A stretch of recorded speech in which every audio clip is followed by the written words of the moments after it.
Terapeutə verilmiş 10 ən gülməli sual hansıdır? Doktor, mən heç vaxt xəstələnmirəm. Bu normaldır yoxsa mənə nəsə olub? Olur. Eşitmişəm bu sualı çox.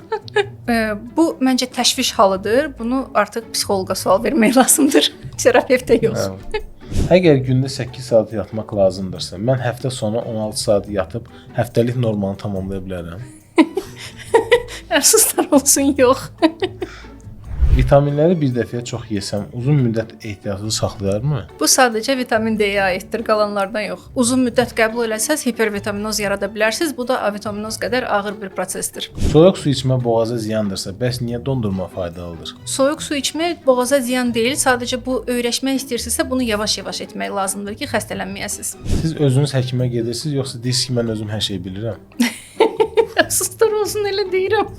Özüm hər şeyi bilirəm. Endokrinoloji problemlərimi də özüm müalicə eləyirəm.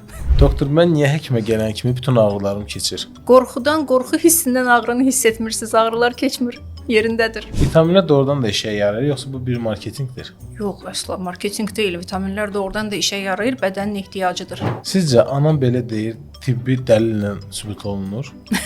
Yox, elə bir şey yoxdur. Əfsuslar olsun ki, anaların bəzən bildikləri köhnə biliklərdir. Onlar bizim həyatda artıq aktuallığını itirib. Öskürək siropu uşaqlar üçün şirin, böyüklər üçün niyə zəhərli olur?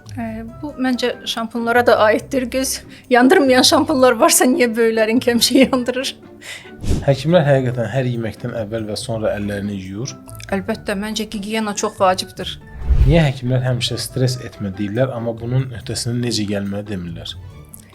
Stres etməməyin çarəsi hələ ki tapılmayıb ona görə. Amma həyatda bir çox xəstəliklər stressdən yaranır. Stetoskop həqiqətən vacibdir, yoxsa bu həkimlərin bir simvoludur? Məncə simvoldur, o qədər vacib deyil. Artıq daha innovativ, daha informativ müayinə metodları kəşf olunub. Yəni stetoskopa o qədər də ehtiyac yoxdur.